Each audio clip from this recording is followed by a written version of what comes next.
Percy Sutton, Chuck Sutton, the whole Sutton family, man, has been so supportive and like fans, you know, major people who've believed in me as a talent, you know, and just as a person, you know.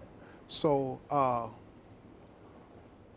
Chuck Sutton recognized me at Showtime at the Apollo. Percy Sutton and the Sutton family recognized me at WBLS. I mean, the Sutton family has always been big to me, not only just for me, but what they've done for black community, period. Period, in New York, nationwide. People don't understand the impact that family has had. Probably one of the great radio families, television families, to me, of all time. When I first got on the Apollo, I was almost thinking about giving up, man. Fell on some hard times. I was homeless. Got a call from a Sarah Smith and a Chuck Sutton on an answer machine that I had set up at my mama's house.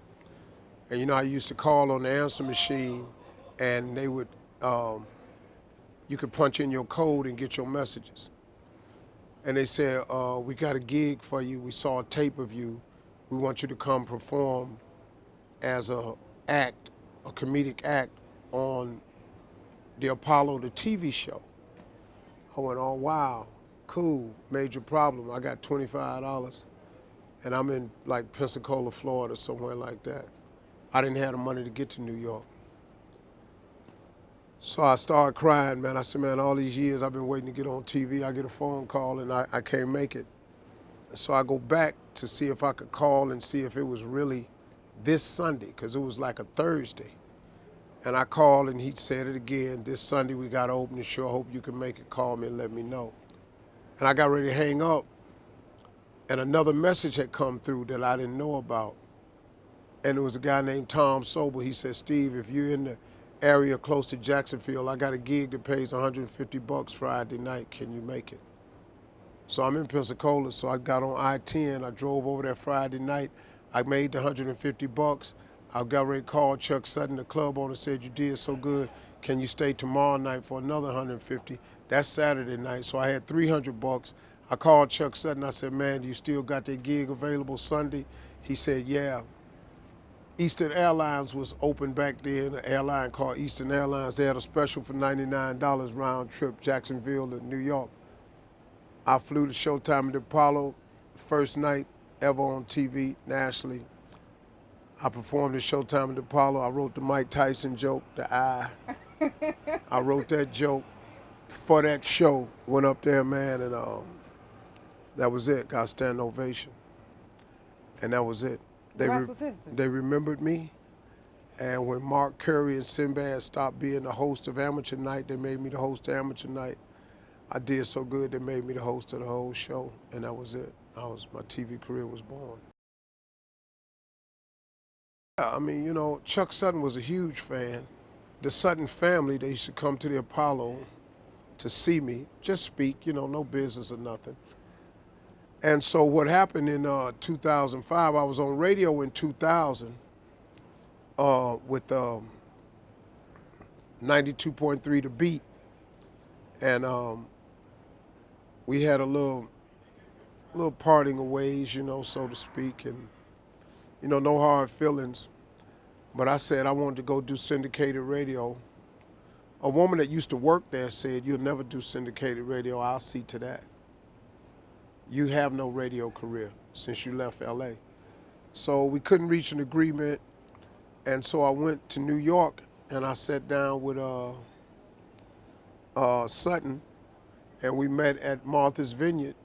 Me, him, Skip Finley, Sutton, a couple other people, and we started talking, and when I left, we had a deal, and it would be New York would be my first major city. We'd launch a syndicated show. So I started syndicated radio with 4 cities. I had Detroit, I had New York, I had, I think, Shreveport, and maybe Charlotte, I think it was. We had 4, just 4. And I launched. They said you'd be a huge success if in 3 years you have 25 cities. You'll be a huge success. Everybody laughed at me. Steve can't do syndicated radio, Steve Harvey. So yeah, Steve Harvey got a radio show and it's syndicated. and it's 4 cities, and everybody was laughing. He only got 4 cities. The other big market guy that was doing adult contemporary, this other guy, I can't remember his name, Tom something. I don't know his name, Tom something. I think it's Joyner, but I can't remember. He used to be a friend of mine too, man. They didn't think I was gonna do it. Yeah. So we launched with 4, and here we go. We're almost 90 cities big now. So. What? Yeah. What? Steve Harvey got a radio show. You damn right he do. And it's the baddest. On earth. What? Period. I don't give a damn what you talking about. Really? Ain't nothing to talk about if you ain't talking about the baddest radio show. I mean, really. But I understand it's like a boxer. You know, we wake up every morning, we're in a fight. You got to feel that way about yourself. I'm pretty sure everybody else think they the baddest. They not, but I'm pretty sure they feel that way, you know. I ain't mad at them. You know, you supposed to say that. If you don't think you good, why would I tune in to you? Right.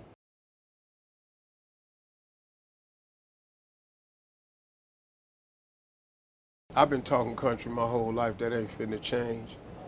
When I leave here, I'm gonna be talking this way. But you look at WBLS, a heritage station in New York City, the biggest market in the world, and they're a heritage station. 107.5 is what's called a heritage station. That means it has a legacy. It's been doing things since Freddie Crocker. You know, these boys was legends, man. You know, these VAUGHN, HARPER, these dudes was legends. You understand? I get to come in behind the greats like that. I knew VAUGHN HARPER. I didn't know Freddie Crocker, but I knew VAUGHN HARPER. I knew what he was, what he meant to the station. And so I just came along, man, and when I first got on the radio in WBLS, I changed the acronym. I made, when I used to guest host, I said, this is WBLS, we black like Steve. Come on. And I used to make people call in and say, yeah, this WBLS, we black like Steve. And that's what I made WBLS, we black like Steve. That's when I first started. That was my own little way of, you know, having a catchphrase, and it caught on. And so when I went back and I cut the deal to become more permanent, you know, I got real serious about it. You know, radio and the Sutton family at WBLS has been huge. Well, you know, regardless as to what people say, they don't really know me. I am loyal. I'm ride or die. I cut for people that cut for me. I'm a to the end brother. If you my friend, I'm your friend. I don't care what you do. I don't care how many mistakes you make. See, J. Anthony Brown was my friend from the beginning. The fact that he was on another station never stopped me from being his friend, never stopped him from being my friend. So when he had the fallout over there, it wasn't nothing for me to open up my arms and say, come on, man. Because if it wasn't for J. Anthony Brown, I'm probably not even sitting here today, because J. Anthony Brown was the first black headliner I met. He taught me comedy.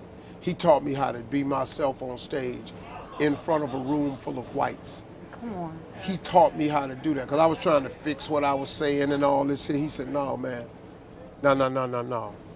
You ain't gonna work like that. Be yourself. You funny the way you are. So he taught me that. Shirley Strawberry's been with me from the beginning. Nephew Tommy. Shirley Strawberry was with me in L.A. Tommy was with me in L.A. You know, we added Carla for real because we needed somebody that understood the music business. She's been with me from the get-go. So, you know, it's been a lot of people who've been with me, and I'm just loyal to them, you know. Do your job, let's go to work, understand the mission, and let's go. I mean, you know, I got way more goals, ambitions, and dreams, you know. I'm about to take this radio station to a new level. They don't know, but come fall, they're going to see. Oh.